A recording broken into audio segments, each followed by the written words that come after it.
Di samping perampasan tanah rakyat dan tanah negara oleh perusahaan ini, juga perampasan laut. Karena laut itu dipagar. Ada aparat polisi tanya kepada saya, ada apa kau tanya? Kapolres tanya izin siapa di tempat ini Pak, katanya.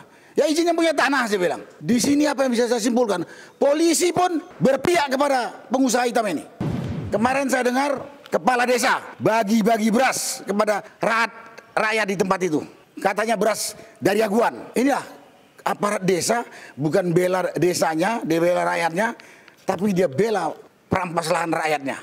Terjadi di Kerawang, terjadi di Surabaya, terjadi di Kalimantan Timur, terjadi di Lampung, terjadi juga di Rempang, terjadi juga di Sumatera Utara. Walaupun pelakunya berbeda-beda, tapi semua pengusaha. Aguan CS, ini negeri-negeri bersama. Jangan bikin tentara sendiri. Karena saya tahu Anda mempunyai tentara sendiri yang kemarin mengganggu kita. Pagar laut itu ilegal, kriminal. Dan untuk nyarinya saya beritahu Pak, Bapak aparat, itu nggak butuh 1 hari menangkap penyandang dana, koordinator di lapangan, dan proyek yang mengerjakan pemasangan pagar bambu. Termasuk kontraktor yang merampas tanah dan menguruk tanah tadi. Nggak butuh 1 hari, sudah tercatat di rakyat semuanya.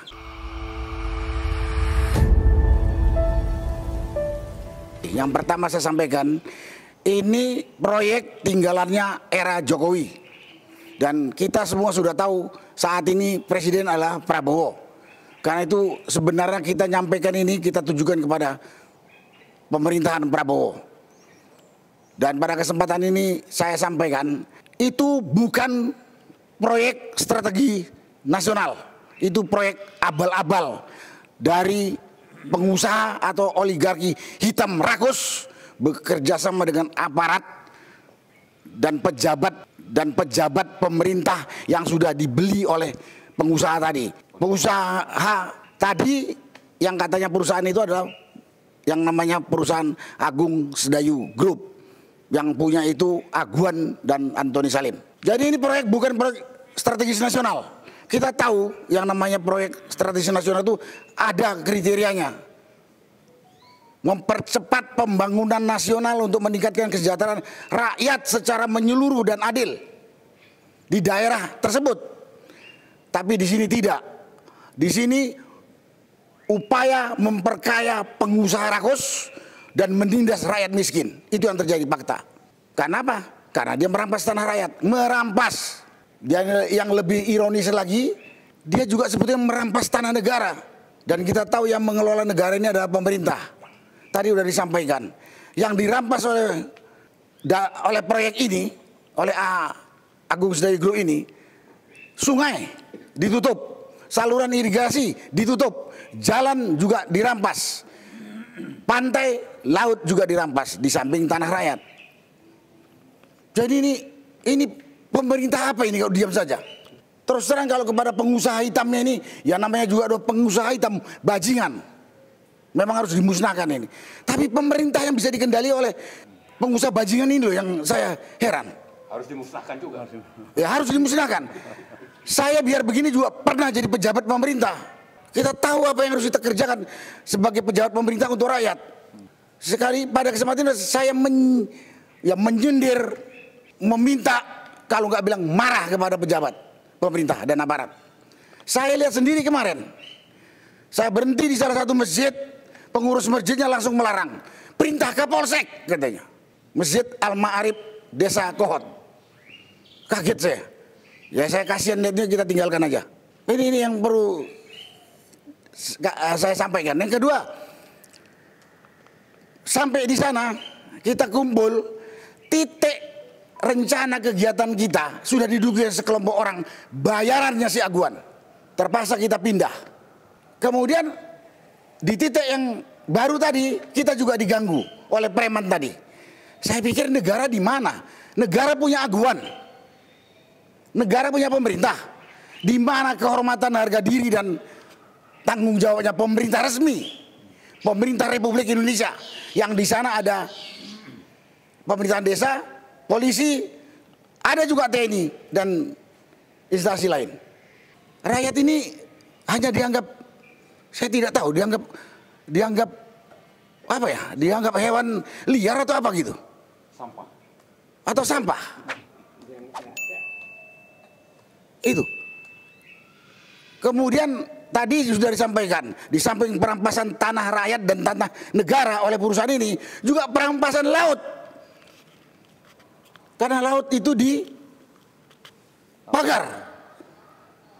Rakyat tahu siapa yang melakukan, siapa yang membiayai. Tapi masih juga ada pihak, ya pihak perusahaan ini, itu yang bangun swadaya rakyat. Gimana mungkin rakyat swadaya bisa membangun pagar dari bambu sepanjang 30 km lebih, yang kita hitung biayanya lebih puluhan miliar. Rakyat makan aja susah. Habis itu tidak tahu. Dan pemerintah masih diam saja. Pemerintahan yang dipimpin oleh Prabowo, Presiden. Itu kondisi. Yang heran saya, kita kumpul di satu tempat yang kita udah izin sama yang punya tanah, dan kita sudah tahu memberitahu kepada polisi kita akan ada kegiatan di tempat ini. Ada aparat polisi tanya kepada saya, ada apa kau tanya? Kapolres tanya izin siapa di tempat ini Pak, katanya. Ya izin yang punya tanah, saya bilang. Di sini apa yang bisa saya simpulkan? Polisi pun berpihak kepada pengusaha hitam ini. Ada kelompok yang mau mengganggu. Ya, cuman di maju mundurkan saja sama polisi. Padahal polisi bisa menindak orang yang mengganggu orang lain yang tidak melakukan kegiatan yang melanggar hukum. Dari situ terlihat sekali. Terakhir, setelah kegiatan ini, kemarin saya dengar kepala desa bagi-bagi beras kepada rakyat di tempat itu. Katanya beras dari Aguan. Inilah aparat desa, bukan bela desanya, dia bela rakyatnya, tapi dia bela perampas lahan rakyatnya. Dan banyak lagi, kalau saya cerita sini panjang lagi. Kemudian pagar laut, itu satu kesatuan dengan yang di darat. Itu tanah negara, dipagari. Yang kita sudah dengar, kira-kira ini akan direklamasi. Ya dugaan kita akan direklamasi. Nanti untuk daerah, ya mungkin dia punya resort lah, supaya rakyat makin terpuruk. Karena itu kalau saya ngomong sekarang ini, di mana aparat pemerintah, baik yang ada di pusat, di provinsi, di daerah sampai di desa, ada penindasan kepada rakyat, penindasan biadab. Bayangkan aja, ada tanah yang belum dibayar sudah diuruk. Ada yang baru dibayar separuh udah diuruk. Ada yang belum dibayar tapi surat tanahnya udah diambil. Itu terjadi di sana. Kan lebih biadab dari penjajahnya. Kalau saya baca sejarah kira-kira lebih biadab dari penjajah Belanda dulu waktu menjajah Indonesia itu. Dengan kita punya pemerintahan sendiri. Loh, apa artinya kita merdeka 17 Agustus dulu? Karena itu pada kesempatan ini saya hanya minta kepada Presiden Prabowo, Bapak sudah cukup lama, saya yakin dengar kasus penindasan ini. Dan ini hanya satu diantaranya. Tadi sudah disampaikan oleh Pak Marwan. Terjadi di Kerawang, terjadi di Surabaya, terjadi di Kalimantan Timur, terjadi di Lampung, terjadi juga di Rempang, terjadi juga di Sumatera Utara. Walaupun pelakunya berbeda-beda, tapi semua pengusaha.